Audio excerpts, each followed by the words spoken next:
ꯂꯤꯄꯨꯟ ꯆꯦꯅꯦꯜꯕꯨ ꯃꯤꯠꯌꯦꯡ ꯇꯥꯕꯤꯔꯤꯕ ꯈ꯭ꯋꯥꯏ ꯇꯔꯥꯕꯨ ꯆꯦꯅꯦꯜ ꯑꯁꯤꯒꯤ ꯃꯥꯏꯀꯩꯗꯒꯤ ꯇꯔꯥꯝꯅ ꯑꯣꯛꯆꯔꯤ꯫ ꯏꯔꯝꯗꯝꯒꯤ ꯑꯣꯏꯕ ꯐꯨꯡꯒꯥꯋꯥꯔꯤ ꯂꯣꯏꯅꯅ ꯇꯣꯉꯥꯟ ꯇꯣꯉꯥꯟꯕ ꯐꯨꯔꯨꯞ ꯀꯥꯡꯂꯨꯞꯀꯤ ꯋꯥꯔꯤ ꯃꯆꯥ ꯀꯌꯥ ꯑꯃ ꯆꯦꯅꯦꯜ ꯑꯁꯤꯅ ꯃꯤꯌꯥꯝꯗ ꯂꯦꯞꯄ ꯂꯩꯇꯅ ꯈꯨꯗꯣꯜ ꯇꯝꯖꯔꯤ꯫ ꯂꯣꯏꯅꯅ ꯆꯦꯅꯦꯜ ꯑꯁꯤꯕꯨ ꯍꯦꯟꯅ ꯃꯄꯨꯡ ꯐꯥꯅꯕꯒꯤꯗꯃꯛꯇ ꯑꯗꯣꯝꯒꯤ ꯊꯧꯖꯥꯜ ꯅꯤꯖꯔꯤ꯫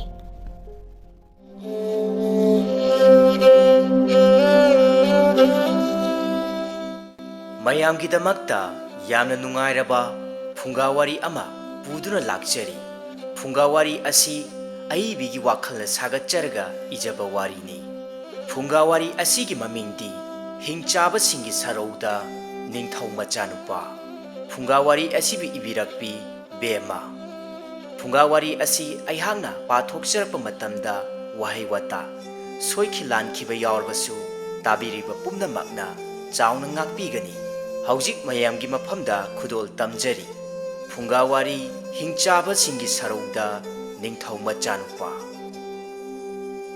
ꯊꯥꯏꯅ ꯃꯃꯥꯡꯉꯩꯗ ꯅꯤꯡꯊꯧꯒ ꯍꯤꯡꯆꯥꯕꯁꯤꯡꯒ ꯃꯔꯨꯞ ꯑꯣꯏꯔꯝꯃꯤ꯫ ꯑꯗꯨꯕꯨ ꯍꯤꯡꯆꯥꯕꯁꯤꯡ ꯑꯗꯨꯗꯤ ꯃꯕꯨꯛ ꯌꯥꯝꯅ ꯐꯠꯂꯝꯗꯦ꯫ ꯑꯗꯨꯕꯨ ꯅꯤꯡꯊꯧꯒꯤ ꯀꯣꯅꯨꯡꯗ ꯈꯨꯠꯁꯨ ꯈꯨꯠꯂꯥꯏ ꯑꯐꯕ ꯀꯌꯥ ꯂꯩꯕꯅ ꯀꯔꯤꯁꯨ ꯇꯧꯕꯗꯤ ꯉꯝꯂꯝꯗꯦ꯫ ꯅꯤꯡꯊꯧ ꯑꯗꯨꯗꯤ ꯑꯗꯨꯛꯀꯤ ꯃꯇꯤꯛ ꯐꯔꯝꯃꯤ꯫ ꯑꯇꯣꯟꯕ ꯖꯥꯇꯤꯒꯤ ꯃꯤꯑꯣꯏꯗꯁꯨ ꯃꯇꯦꯡ ꯌꯥꯝꯅ ꯄꯥꯡꯂꯝꯃꯤ꯫ ꯂꯩꯕꯥꯛ ꯑꯗꯨꯒꯤ ꯈꯥ ꯊꯪꯕ ꯂꯩꯕꯥꯛꯇ ꯆꯤꯡ ꯑꯃ ꯂꯩꯔꯝꯃꯤ꯫ ꯃꯗꯨꯗ ꯍꯤꯡꯆꯥꯕꯁꯤꯡ ꯑꯗꯨ ꯂꯩ꯫ ꯅꯤꯡꯊꯧ ꯑꯗꯨꯒꯤ ꯃꯆꯥꯅꯨꯄꯥ ꯑꯃꯁꯨ ꯂꯩꯔꯝꯃꯤ꯫ ꯃꯍꯥꯛꯀꯤ ꯃꯃꯤꯡꯅ ꯄꯤꯕꯥꯔꯦꯜ ꯍꯥꯏꯅ ꯀꯧꯏ꯫ ꯃꯍꯥꯛꯇꯤ ꯌꯥꯝꯅ ꯄꯤꯛꯂꯤ ꯑꯗꯨꯕꯨ ꯑꯗꯨꯛꯀꯤ ꯃꯇꯤꯛ ꯁꯤꯡꯂꯝꯃꯤ꯫ ꯅꯤꯡꯊꯧ ꯑꯗꯨꯒꯤ ꯂꯣꯏꯅꯕꯤꯗꯤ ꯄꯤꯕꯥꯔꯦꯜꯕꯨ ꯄꯣꯛꯄ ꯃꯇꯝꯗ ꯑꯗꯨꯃꯛ ꯂꯩꯈꯤꯗ꯭ꯔꯦ꯫ ꯍꯤꯡꯆꯥꯕꯁꯤꯡꯒꯤ ꯂꯩꯕꯥꯛꯇꯅꯤ꯫ ꯏꯌꯥ!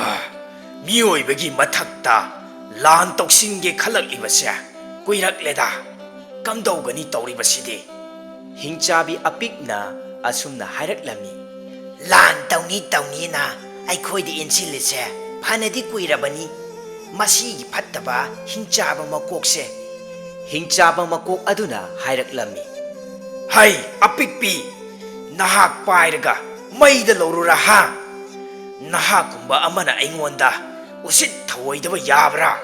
ꯑꯩꯗꯅꯦ ꯆꯠꯆꯔꯒꯦ, ꯅꯣꯏ ꯃꯌꯥꯝ ꯂꯩꯍꯧꯔꯣ꯫ ꯅꯣꯡꯃ ꯅꯣꯡꯃꯒꯤ ꯑꯁꯨꯝ ꯍꯧꯈꯤꯔꯝꯃꯤ꯫ ꯅꯤꯡꯊꯧ ꯑꯗꯨꯒꯤ ꯃꯆꯥꯅꯨꯄꯥ ꯑꯗꯨꯁꯨ ꯆꯥꯎꯕ ꯃꯄꯨꯡ ꯃꯔꯩ ꯐꯥꯔꯛꯂꯝꯃꯤ꯫ ꯄꯥꯈꯪ ꯁꯥꯔꯦꯞ ꯐꯥꯔꯛꯂꯦ꯫ ꯍꯥꯟꯅ ꯁꯤꯡꯕ ꯑꯗꯨꯗꯒꯤ ꯆꯥꯡ ꯍꯦꯟꯅ ꯑꯗꯨꯛꯀꯤ ꯃꯇꯤꯛ ꯁꯤꯡꯂꯝꯃꯤ꯫ ꯍꯤꯡꯆꯥꯕ ꯅꯤꯡꯊꯧ ꯑꯗꯨ ꯅꯣꯡꯃ ꯅꯤꯡꯊꯧ ꯕꯩꯒꯒꯤ ꯃꯅꯥꯛꯇ ꯂꯥꯛꯂꯝꯃꯤ꯫ ꯀꯨꯏꯔꯦ ꯂꯥꯛꯈꯤꯗꯕ ꯍꯤꯡꯆꯥꯕꯁꯤꯡ ꯑꯗꯨ ꯉꯁꯤ ꯂꯥꯛꯄ ꯑꯁꯤꯗꯗꯤ ꯀꯣꯅꯨꯡ ꯑꯗꯨꯒꯤ ꯑꯑꯣꯟꯕꯁꯤꯡ ꯑꯗꯨ ꯃꯨꯟꯅ ꯌꯦꯡꯂꯝꯃꯤ꯫ ꯅꯤꯡꯊꯧ ꯑꯗꯨꯅ ꯃꯍꯥꯛꯀꯤ ꯃꯔꯨꯞ ꯍꯤꯡꯆꯥꯕ ꯑꯗꯨ ꯂꯥꯛꯄꯗ ꯑꯁꯨꯝꯅ ꯍꯥꯏꯔꯛꯂꯝꯃꯤ꯫ ꯑꯦ, ꯀꯨꯏꯔꯦꯗ ꯏꯇꯥꯎ ꯍꯤꯡꯆꯥꯕ, ꯅꯍꯥꯛꯅꯒ ꯀꯣꯅꯨꯡ ꯑꯁꯤꯗ ꯂꯥꯛꯈꯤꯗꯕ꯫ ꯍꯤꯡꯆꯥꯕ ꯑꯗꯨꯅ ꯈꯨꯝꯂꯛꯂꯝꯃꯤ꯫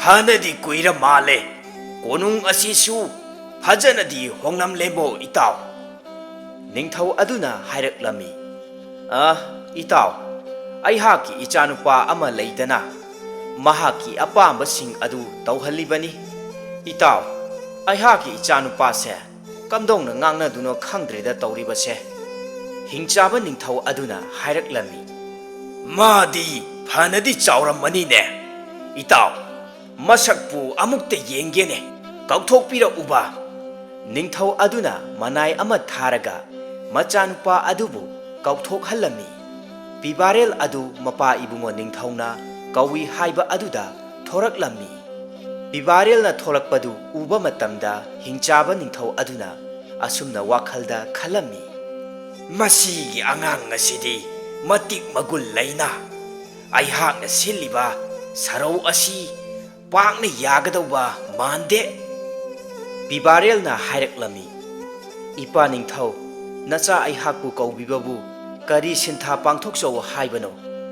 ꯅꯤꯡꯊꯧ ꯕꯩꯒꯅ ꯃꯆꯥꯕꯨ ꯌꯦꯡꯗꯨꯅ ꯌꯥꯝꯅ ꯅꯨꯡꯁꯤꯅ ꯍꯥꯏꯔꯛꯂꯝꯃꯤ꯫ ꯏꯆꯥꯅꯨꯄꯥ, ꯏꯄꯥꯅ ꯅꯍꯥꯛꯄꯨ ꯀꯧꯕꯗꯤ ꯑꯇꯩ ꯁꯤꯟꯊꯥ ꯄꯥꯡꯊꯣꯛꯂꯨ ꯍꯥꯏꯅ ꯀꯧꯕ ꯅꯠꯇꯦꯗꯣ꯫ ꯊꯥꯏꯅꯗꯒꯤ ꯃꯔꯨꯞ ꯑꯣꯏꯔꯛꯂꯕ ꯅꯄꯥ ꯏꯕꯨꯡꯉꯣ ꯍꯤꯡꯆꯥꯕꯒꯤ ꯅꯤꯡꯊꯧ ꯑꯁꯤꯒ ꯁꯛ ꯃꯥꯏ ꯈꯪꯅꯔꯨꯔꯥꯎ ꯍꯥꯏꯗꯨꯅ ꯏꯄꯥꯅ ꯅꯍꯥꯛꯄꯨ ꯀꯧꯕꯅꯤꯗꯣ, ꯕꯤꯕꯥꯔꯦꯜꯅ ꯍꯥꯏꯔꯛꯂꯝꯃꯤ꯫ ꯑꯣ, ꯄꯨꯅꯦꯝꯖꯔꯤ ꯏꯄꯥ ꯏꯕꯨꯡꯉꯣ ꯍꯤꯡꯆꯥꯕ꯫ ꯃꯇꯝ ꯑꯗꯨꯗ ꯍꯤꯡꯆꯥꯕ ꯅꯤꯡꯊꯧ ꯑꯗꯨ ꯏꯊꯛ ꯊꯛꯅ ꯍꯥꯏꯔꯛꯂꯝꯃꯤ꯫ ꯌꯥꯔꯦ ꯌꯥꯔꯦ꯫ ꯍꯤꯡꯆꯥꯕ ꯑꯗꯨ ꯃꯍꯥꯛꯀꯤ ꯂꯩꯕꯥꯛꯇ ꯍꯜꯂꯛꯂꯦ ꯋꯥꯈꯜ ꯃꯨꯟꯅ ꯈꯜꯂꯝꯃꯤ꯫ ꯍꯤꯡꯆꯥꯕ ꯅꯤꯡꯊꯧ ꯑꯗꯨꯅ ꯍꯥꯏꯔꯛꯂꯝꯃꯤ꯫ ꯇꯥꯔꯤꯕ꯭ꯔꯥ ꯏꯅꯥ ꯏꯁꯥ? ꯉꯁꯤ ꯅꯨꯃꯤꯗꯥꯡ ꯑꯁꯤ ꯑꯩꯈꯣꯏ ꯃꯌꯥꯝ ꯑꯃ ꯄꯨꯟꯁꯤꯜꯂꯒ ꯋꯥꯔꯦꯞ ꯈꯔ ꯂꯧꯗꯕ ꯌꯥꯗ꯭ꯔꯦ꯫ ꯃꯔꯝ ꯑꯗꯨꯅ ꯅꯨꯃꯤꯗꯥꯡ ꯉꯟꯅ ꯑꯩꯈꯣꯏꯒꯤ ꯄꯨꯟꯐꯝ ꯑꯗꯨꯗ ꯂꯥꯛꯅꯅꯕ ꯃꯌꯥꯝꯗ ꯈꯪꯍꯜꯂꯨꯍꯦ꯫ ꯁꯣꯝꯗꯅ ꯕꯤꯕꯥꯔꯦꯜ ꯑꯗꯨ ꯋꯥꯈꯜ ꯈꯜꯂꯝꯃꯤ꯫ ꯏꯄꯥꯅꯤꯡꯊꯧꯅ ꯇꯥꯛꯄꯤꯕꯗꯗꯤ ꯍꯤꯡꯆꯥꯕ ꯑꯗꯨ ꯂꯥꯛꯇꯕ ꯀꯨꯏꯔꯦ ꯍꯥꯏꯅ ꯍꯥꯏꯕꯅꯤꯀꯣ꯫ ꯑꯗꯨꯒ ꯀꯔꯤꯒꯤꯅꯣ ꯉꯁꯤ ꯂꯥꯛꯂꯤꯕ ꯑꯗꯨꯒ? ꯑꯩꯍꯥꯛ ꯎꯕ ꯃꯇꯝꯗ ꯃꯍꯥꯛꯅ ꯏꯊꯛ ꯊꯛꯂꯤꯕꯁꯤꯅ ꯀꯔꯤꯒꯤ? ꯑꯃꯕꯨ ꯑꯣꯏꯔꯦ ꯃꯈꯣꯏꯗꯤ ꯍꯤꯡꯆꯥꯕꯅꯤꯗꯣ꯫ ꯀꯩꯗꯧꯅꯨꯡꯗꯁꯨ ꯍꯤꯡꯆꯥꯕꯒ ꯃꯤꯑꯣꯏꯕꯒ ꯑꯐꯕ ꯃꯔꯤ ꯁꯦꯝꯕ ꯌꯥꯔꯣꯏ꯫ ꯑꯩꯍꯥꯛꯅ ꯄꯤꯛꯂꯤꯉꯩ ꯃꯇꯝꯗ ꯑꯣꯖꯥ ꯒꯨꯔꯨꯁꯤꯡꯅ ꯇꯥꯛꯄꯤ ꯇꯝꯕꯤꯔꯛꯄꯗ ꯑꯩꯈꯣꯏ ꯃꯤꯑꯣꯏꯕꯕꯨ ꯍꯤꯡꯆꯥꯕꯁꯤꯡꯅ ꯁꯦꯠꯇꯅ ꯆꯥꯏ ꯍꯥꯏꯕꯅꯤꯀꯣ꯫ ꯑꯗꯨꯅꯗꯤ ꯑꯩꯍꯥꯛ ꯆꯦꯛꯁꯤꯟꯗꯕ ꯌꯥꯗꯦ꯫ ꯑꯁꯨꯝꯅ ꯃꯇꯝ ꯀꯌꯥ ꯍꯧꯈꯤꯕꯅ ꯅꯤꯡꯊꯧꯕꯩꯒ ꯑꯗꯨ ꯑꯍꯜ ꯃꯇꯝ ꯑꯣꯏꯁꯜꯂꯛꯂꯝꯃꯤ꯫ ꯃꯔꯝ ꯑꯗꯨꯅ ꯃꯆꯥꯅꯨꯄꯥ ꯕꯤꯕꯥꯔꯦꯜꯒꯤꯗꯃꯛꯇ ꯂꯩꯃꯔꯦꯝꯕꯤ ꯊꯤꯕꯁꯨ ꯍꯧꯔꯛꯂꯝꯃꯤ꯫ ꯅꯨꯃꯤꯗꯥꯡꯒꯤ ꯃꯇꯝꯅꯤ꯫ ꯍꯤꯡꯆꯥꯕꯁꯤꯡ ꯑꯗꯨ ꯄꯨꯂꯞ ꯀꯣꯏꯁꯤꯟꯗꯨꯅ ꯁꯥ ꯌꯥꯏꯗꯨꯅ ꯆꯥꯔꯝꯃꯤ꯫ ꯑꯗꯨꯕꯨ ꯍꯤꯡꯆꯥꯕ ꯃꯀꯣꯛ ꯑꯗꯨꯗꯤ ꯋꯥꯈꯜꯗ ꯄꯣꯠꯂꯨꯝ ꯄꯨꯗꯨꯅ ꯂꯩꯔꯝꯃꯤ꯫ ꯃꯇꯝ ꯑꯗꯨꯗ ꯍꯤꯡꯆꯥꯕꯁꯤꯡ ꯑꯗꯨ ꯁꯥ ꯃꯨꯟꯅꯕꯒꯤ ꯌꯧ ꯂꯥꯡꯅꯔꯛꯂꯝꯃꯤ꯫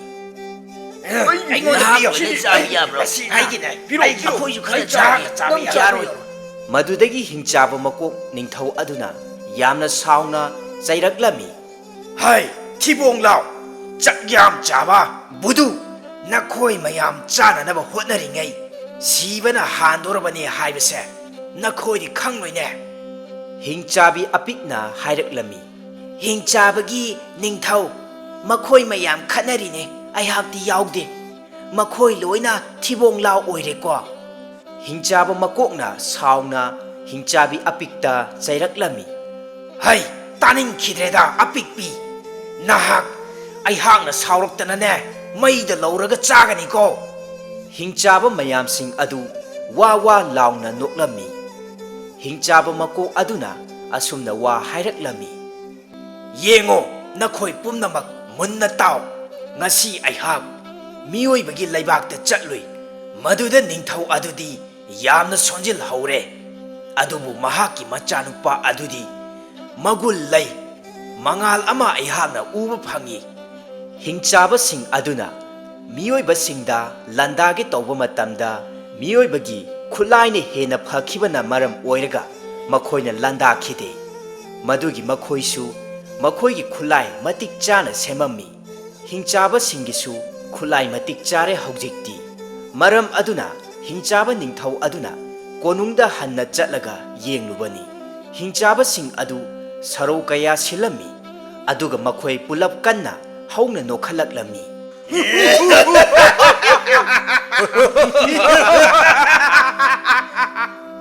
ꯁꯣꯝꯗꯅ ꯅꯤꯡꯊꯧ ꯑꯗꯨꯅ ꯃꯆꯥꯒꯤ ꯂꯩꯃꯔꯦꯝꯕꯤ ꯊꯤꯔꯤ ꯍꯥꯏꯕꯁꯤ ꯂꯩꯕꯥꯛ ꯀꯌꯥ ꯑꯃ ꯄꯥꯎ ꯇꯥꯅꯔꯛꯂꯝꯃꯤ꯫ ꯃꯍꯩꯗ ꯏꯪ ꯇꯞꯄꯗ, ꯃꯄꯥꯡꯒꯜꯗ ꯁꯛꯇꯤꯗ ꯋꯥꯠꯇ꯭ꯔꯕ ꯅꯤꯡꯊꯧ ꯑꯗꯨꯒꯤ ꯂꯩꯃꯔꯦꯝꯕꯤ ꯀꯅꯥꯅ ꯑꯣꯏꯅꯤꯡꯂꯣꯏ?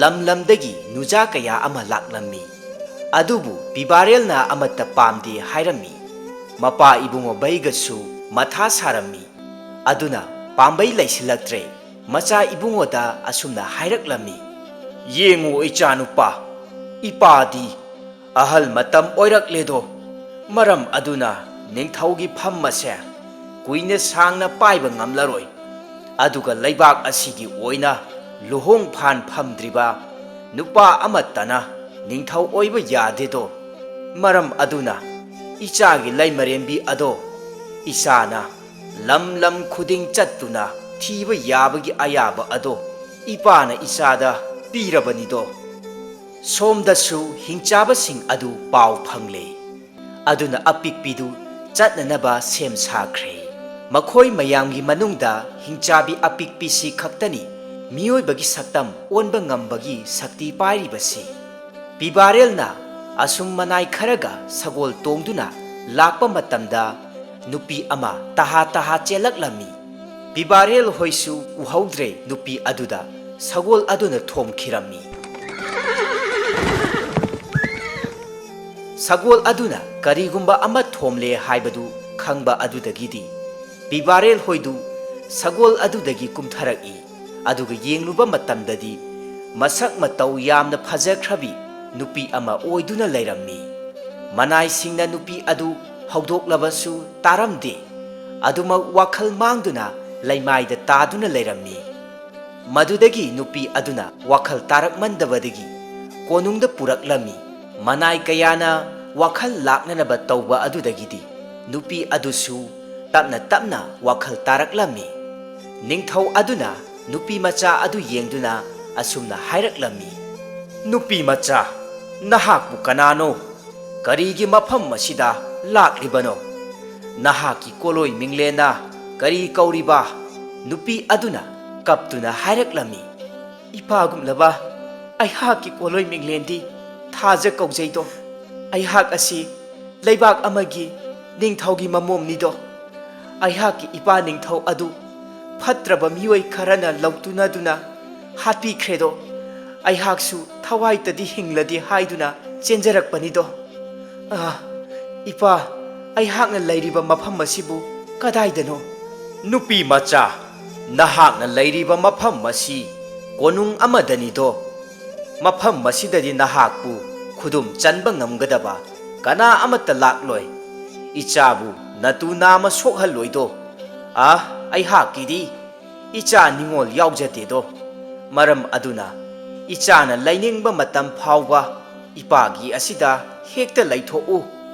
ꯀꯣꯅꯨꯡ ꯑꯗꯨꯗ ꯂꯩꯔꯤꯕ ꯃꯤꯑꯣꯏ ꯈꯨꯗꯤꯡꯃꯛ ꯅꯨꯄꯤ ꯑꯗꯨꯅ ꯃꯌꯥꯒꯤ ꯃꯇꯤꯛ ꯃꯌꯥꯏꯅ ꯂꯣꯏꯅ ꯁꯨꯝꯈ꯭ꯔꯕꯅꯤ꯫ ꯃꯔꯝ ꯑꯗꯨꯅ ꯅꯤꯡꯊꯧ ꯑꯗꯨꯁꯨ ꯈꯟꯊꯕꯒꯤ ꯆꯥꯡ ꯌꯥꯝꯅ ꯅꯦꯝꯂꯝꯃꯤ꯫ ꯑꯁꯨꯝꯅ ꯅꯣꯡꯃ ꯅꯣꯡꯃꯒꯤ ꯍꯧꯈꯤꯔꯝꯃꯤ꯫ ꯄꯤꯕꯥꯔꯦꯜꯒ ꯊꯥꯖꯒꯁꯨ ꯏꯊꯥ ꯊꯥꯖꯗꯅ ꯅꯨꯡꯁꯤꯅꯕ ꯍꯥꯏꯕꯗꯨ ꯑꯣꯏꯔꯛꯂꯝꯃꯤ꯫ ꯃꯔꯝ ꯑꯗꯨꯅ ꯄꯤꯕꯥꯔꯦꯜꯅ ꯕꯩꯒ ꯅꯤꯡꯊꯧꯗ ꯊꯥꯖꯒ ꯃꯈꯣꯏ ꯑꯅꯤꯁꯤ ꯂꯨꯍꯣꯡꯕꯤꯔꯣ, ꯑꯩꯍꯥꯛꯅ ꯊꯥꯖꯕꯨ ꯊꯃꯣꯏ ꯁꯦꯡꯅ ꯅꯨꯡꯁꯤ ꯍꯥꯏꯔꯝꯃꯤ꯫ ꯕꯩꯒ ꯅꯤꯡꯊꯧ ꯑꯗꯨꯅꯁꯨ ꯃꯆꯥ ꯏꯕꯨꯡꯉꯣꯅ ꯍꯥꯏꯖꯕ ꯑꯗꯨꯗ ꯌꯥꯕꯤꯔꯝꯃꯤ꯫ ꯃꯔꯝ ꯑꯗꯨꯅ ꯄꯤꯕꯥꯔꯦꯜꯒ ꯊꯥꯖꯒ ꯂꯨꯍꯣꯡꯕꯒꯤ ꯃꯇꯝ ꯂꯦꯞꯂꯔꯦ꯫ ꯅꯤꯡꯊꯧ ꯕꯩꯒ ꯑꯗꯨꯅ ꯃꯍꯥꯛꯀꯤ ꯃꯔꯨꯞ ꯍꯤꯡꯆꯥꯕꯁꯤꯡ ꯑꯗꯨꯗꯁꯨ ꯃꯆꯥ ꯏꯕꯨꯡꯉꯣꯒꯤ ꯂꯨꯍꯣꯡꯕ ꯑꯗꯨ ꯁꯔꯨꯛ ꯌꯥꯕꯤꯌꯨ ꯍꯥꯏꯗꯨꯅ ꯄꯥꯎꯖꯦꯜ ꯄꯤꯔꯝꯃꯤ꯫ ꯍꯤꯡꯆꯥꯕꯁꯤꯡ ꯑꯗꯨꯗꯤ ꯄꯥꯎ ꯑꯗꯨ ꯇꯥꯕ ꯃꯇꯝꯗ ꯌꯥꯝꯅ ꯍꯔꯥꯎꯕꯅ ꯂꯣꯏꯔꯦ꯫ ꯃꯈꯣꯏꯒꯤ ꯂꯥꯡꯗ ꯑꯄꯪꯕ ꯃꯤꯑꯣꯏꯕꯁꯤꯡ ꯑꯗꯨ ꯊꯨꯔꯦ ꯈꯟꯕꯗ ꯃꯈꯣꯏ ꯉꯝꯈꯩ ꯂꯩꯇꯅ ꯄꯦꯟꯖꯔꯝꯃꯤ꯫ ꯂꯨꯍꯣꯡꯕ ꯅꯨꯃꯤꯠ ꯑꯗꯨꯁꯨ ꯌꯧꯔꯛꯂꯦ꯫ ꯅꯤꯡꯊꯧ ꯑꯗꯨꯒꯤ ꯃꯔꯨꯞ ꯍꯤꯡꯆꯥꯕꯁꯤꯡ ꯑꯗꯨꯁꯨ ꯃꯈꯣꯏ ꯂꯣꯏꯅ ꯂꯥꯛꯇꯨꯅ ꯍꯔꯥꯎ ꯍꯔꯥꯎꯅ ꯂꯨꯍꯣꯡꯕ ꯑꯗꯨꯗ ꯁꯔꯨꯛ ꯌꯥꯔꯝꯃꯤ꯫ ꯄꯤꯕꯥꯔꯦꯜꯁꯨ ꯅꯤꯡꯊꯧ ꯐꯝꯕꯥꯛꯇ ꯐꯝꯈ꯭ꯔꯦ꯫ ꯊꯥꯖ ꯃꯍꯥꯛꯁꯨ ꯂꯩꯃꯔꯦꯝꯕꯤꯒꯤ ꯐꯝꯐꯝꯗ ꯐꯝꯈ꯭ꯔꯦ꯫ ꯑꯗꯨꯕꯨ ꯊꯥꯖꯒ ꯄꯤꯕꯥꯔꯦꯜꯒ ꯂꯨꯍꯣꯡꯈꯤꯕ ꯑꯗꯨꯗꯒꯤꯗꯤ ꯂꯩꯕꯥꯛ ꯑꯗꯨ ꯅꯣꯡꯃ ꯅꯣꯡꯃꯒꯤ ꯑꯁꯨꯝ ꯃꯔꯥꯏ ꯆꯥꯏꯊꯔꯛꯂꯝꯃꯤ꯫ ꯈꯨꯠꯁꯨ ꯈꯨꯠꯂꯥꯏꯁꯤꯡ ꯃꯥꯡꯈꯤꯕ ꯂꯩꯕꯥꯛ ꯑꯗꯨꯒꯤ ꯃꯤꯑꯣꯏ ꯀꯌꯥꯁꯨ ꯃꯥꯡꯕꯁꯨ ꯂꯦꯞꯂꯝꯗꯦ꯫ ꯅꯤꯡꯊꯧ ꯄꯤꯕꯥꯔꯦꯜꯗꯤ ꯃꯀꯣꯛꯇ ꯃꯈꯨꯠ ꯍꯥꯞꯂꯦ꯫ ꯑꯗꯨꯒ ꯃꯍꯥꯛꯀꯤ ꯆꯤꯡꯅꯕꯁꯨ ꯃꯍꯥꯛꯀꯤ ꯅꯨꯄꯤ ꯑꯗꯨꯅꯤ꯫ ꯅꯣꯡꯃ ꯅꯣꯡꯃꯒꯤ ꯊꯥꯖꯒꯤ ꯁꯛꯂꯣꯟ ꯅꯥꯇꯩ ꯆꯥꯗꯕ ꯉꯥꯛꯇ ꯇꯧꯔꯝꯃꯤ꯫ ꯕꯩꯒꯅ ꯍꯥꯏꯔꯝꯃꯤ, "ꯏꯄꯥꯒꯤ ꯏꯕꯨꯡꯉꯣ, ꯏꯄꯥꯒ ꯉꯥꯏꯍꯥꯛꯇ ꯋꯥꯔꯤ ꯁꯥꯁꯤ ꯍꯥꯏꯕꯕꯨ ꯏꯆꯥꯒꯤ ꯑꯆꯤꯟꯕ ꯀꯔꯤ ꯀꯔꯤ ꯂꯩꯔꯤꯕꯒꯦ?" ꯃꯆꯥ ꯏꯕꯨꯡꯉꯣ ꯅꯤꯡꯊꯧ ꯄꯤꯕꯥꯔꯦꯜꯅ ꯃꯄꯥꯒꯤ ꯋꯥ ꯑꯗꯨꯗ ꯑꯁꯨꯝꯅ ꯈꯨꯝꯂꯛꯂꯝꯃꯤ, "ꯏꯄꯥ ꯏꯕꯨꯡꯉꯣ, ꯅꯆꯥꯅ ꯏꯄꯥꯒꯤ ꯋꯥꯗꯤ ꯂꯩꯃꯥꯏ ꯊꯛꯇ ꯇꯥꯍꯟꯖꯔꯣꯏ꯫ ꯏꯄꯥꯒꯤ ꯄꯥꯎꯇꯥꯛ ꯃꯇꯨꯡ ꯏꯟꯅ ꯅꯆꯥꯅ ꯆꯠꯆꯒꯅꯤꯗꯣ꯫ ꯅꯆꯥ ꯑꯩꯍꯥꯛꯀꯤ ꯀꯔꯤꯁꯨ ꯑꯆꯤꯟꯕ ꯂꯩꯖꯗꯦ." ꯃꯇꯝ ꯑꯗꯨꯗ ꯃꯄꯥ ꯏꯕꯨꯡꯉꯣ ꯕꯩꯒꯅ ꯑꯁꯨꯝꯅ ꯍꯥꯏꯔꯛꯂꯝꯃꯤ, "ꯌꯦꯡꯉꯨꯗꯣ ꯅꯍꯥꯛꯁꯨ, ꯅꯣꯡꯃ ꯅꯣꯡꯃꯒꯤ ꯃꯔꯥꯏ ꯆꯥꯏꯊꯔꯛꯂꯕ ꯂꯩꯕꯥꯛ ꯑꯁꯤ ꯎꯔꯝꯂꯒꯅꯤ꯫ ꯑꯩꯍꯥꯛꯅ ꯄꯥꯜꯂꯤꯉꯩ ꯃꯇꯝꯗꯗꯤ ꯂꯩꯕꯥꯛ ꯑꯁꯤ ꯆꯥꯍꯣꯡ ꯉꯥꯍꯣꯡꯗꯅ ꯏꯪꯅ ꯆꯤꯛꯅ ꯄꯥꯟꯕꯗ ꯍꯥꯏꯅꯔꯤꯕꯗꯨꯅꯤ꯫ ꯏꯄꯥ ꯋꯥ ꯍꯥꯏꯒꯦ, Nahak ningthau amani. Aihaki icha oijarabasu nahak asi leibak prajasing asigi mapa mapini sagai nataigisu. Nahaki nupi angang loina thadoktuna amukta mit adu uisillaga wakhan munna khallu. Matam aduda nahak wakal soidana tarakanido. Adugane ipagi nakta lau. Chalo chalo nathau pangthok saruro. Pibarel adu wakal khali. Khanba yaba khallaba matungda mahaki nupi asi tanthoklage haina ningle. Maram aduna mahaki nupi aduda asumna hairaklami. Nahak chalo mafam asi thadoktuna nahakna lainingba mafam amada hekta lairuro. Asomdani hingchabasing adu pau adu taba matamda mai hauna saurammi. Haujikti makhoidasu khulaising matik chana lairammi. Maram aduna makhoina miyoibasingda lan taunanaba sem sarami. Miyoibasinga lan tauba matamda makhoina irai laina mai paklani haina hingchabasing aduna khanjarami. Maram adudagi hingchabasing aduna yamna usit thawaidana miyoibasingda langi pau tharaklami. Asumna hingchabasing aduna lan taubagi pau adu tharakpa matamda miyoibasing adudi ngakpana kham thenglammi. Maram aduna makhoisu lan adugidamakta sem sadaba yadrabanina langidamakta sem sarammi. Asumna numit kayani haukhre langi numit aduni. Ningthau Pibarel adu mapa ibungogi manakta changlaktuna khurumjarammi. Mapa ibungo baigana macha ibungo ningthaugi mafamda yamna nungsina hairaklammi. Ipagi ibungo haujikti nahakna loina khanglamlanido. Ipana nongma imau adu makhut masada I taiba ukhido. Numit adudagi hauna ipana mahakpu chingnarakhrabanido. Macha ningthau Pibarelna hairaklammi. Ipa ibungo numit aduda nasa ingonda takpiramnabadi mapa ibungo baigana nokphet tawna makha taraklammi. Ai hakna mahaki manakta changsillaga hangbasu yaroido. Maramdi ipadi maku ibungonido. Aduga ipana nahakta asengba adu haidribagi maramdi nahakna ipagi wa asi thajaroi. Maram aduna ipana ne ichagi mitta ipana uhanbado pambadagini. Ningthau Pibarelna mapa ibungoda asumna yengduna hairaklammi. Aina chingnaba adu chumlaba. Numit aduda hingchaba ningthau aduna lakhibagi maram asi oireko. Mapa ibungo baigana machanupa ningthau Pibarelda langidamakta yaifa thaujal pibirammi. Madudagi ningthau Pibarelsu lan adu yaunabagidamakta khongsan khirami. Lanbungdani nahan makhai makhoigi khuchu khulai mangi haiba adudi hingchabasingi laibakta loina leiramle. Maduda ningthau Pibarel adu yamna saungna hairaklammi. Iya lakchaida asuk laina sanaramba. Asumna lan tawba haurakle hingchabasingna khuchu khulai afaba kaya laikhibana hingchabana lakcharami. Miyoiba kayasing adu ikhenglakta yatarami. Iya haujikti miyoiba pumnamak tumna hataganida. Iya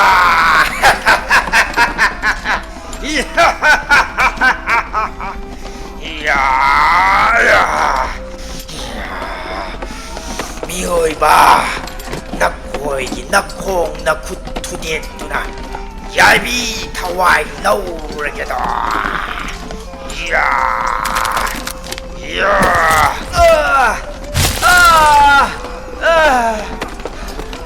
Lanmisa hingchabasingna poisinkhre. Akanba mongda lan toksalao Lanmisa. Hingchabasing adu taibang miyoibana asibagi masada chentharakpa mihing namba matamda makhoi leiba ngamdre. Amamamta I thakpa hauraklammi. Ngasai makhai lan tauriba aduda hingchabi apikpi adudi yauba uramde. Mahaksu Pibarelga kuina sangna leirambana maram oiraga mahaki wakhalda nungaitaba poklaklammi. Lanpham aduda miyoibasingna hingchabasing adugi mathakta khudum chanduna lan mai pakpagi mami uraktre. Ningthau Pibarilsu masa adu pop taba makhai yamna choktharammi. Maduda hingchabi apikpi aduna yengba ngamdraduna mahak leiba ngamlaktre.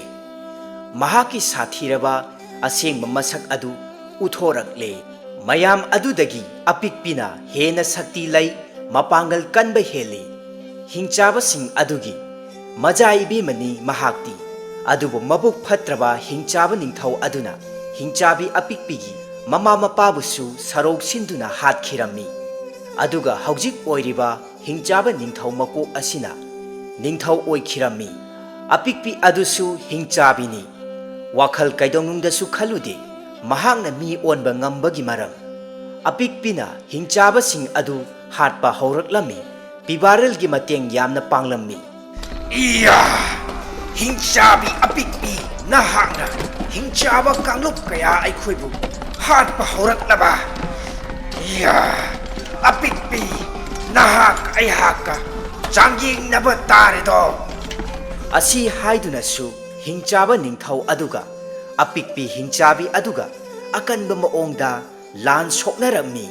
Madudagi hingchaba makok aduna mai hauna saurakduna makha tana hingchabi apikpibu yengduna asumna hairaklammi. Nahaksu nahaki napa ningthau amadi nahaki nama leimarembi ani yaibi thawai lauba matamda nahakpusu aina yaibi thawai lauramlabadi khanggadabani.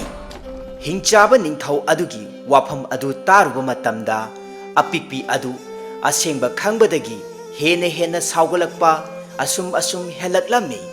Madudagi hingchabi apikpina hingchaba makok adubu mahaki leijaba pangal thauna puthokduna yaibi thawai laurammi.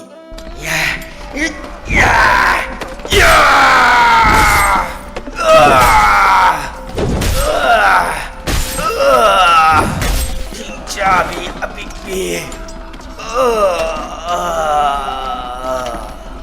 Asumna yamna tamthikhraba lanpham adu apikpina irai laina hingchabasing adugi mathakta khudum chanduna lan adu loisillammi.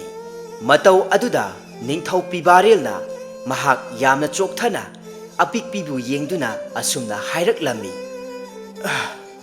Karigino nahakna aihaki iteng panglibadi. Maduda apikpina ningthau Pibarelda yengduna asumna makha taraklammi. Aihakti adongi mateng pangjaba nachade. Aihakna tawkhiba phattabasing aduna pap oiduna aihak punsi chukpa leiba ngamloi. Ningthau saduna leiramba ningthau asengba nattaba aduna aihaki ipa ibungo tasengba ningthau adu mahakna yaibi thawai laukhibagi maram pumba hairakpa aduda haujikti ipa imagi asengba wafam adu khanglakpadagi ima ipagi laman khumjabani do. Apikpigi wafam adu taraga ningthau Pibarelna makha tana hairaklammi. Aihak khangi nahak hingchabi ama oijarabasu afaba hingchabini haiba. Nahakna konungda laklamdrabadi asumna adum chanainaduna aihaki punsi asisu lelamganido. Apikpi hingchabi aduna amuk hairaklammi. Adumna haibigano aihakti hingchabini. Kaidongnungdasu miyoiba lakta leirasu aihaki hingchabigi saklon asi losinba ngamloi. Wafam asi haiduna apikpi hingchabi adu thamoi kaina mahak mamittagi pirang sinthaduna Pibarel ningthaubu amuktang yenglamduna mahak maikai amaromda chatkhirammi. Matam aduda ningthau Pibarelsu matam amada mahaki leimarimbi oirambi apikpibu yengduna mamittagi mapi tana mahak thamoi chakna yengduna lehaurammi. Matang asida ngasigi phungawari asi loisinjare. Channel asina miyamgidamakta nungai-nungairaba phungawari kayama lepa leitana purakpa ngamba oijage. Mayam pumnamakna nungsibiduna channel asibu hena pukning thaugatpiramu. amadi mayam pumnamakpu thagatpa phongdokjari.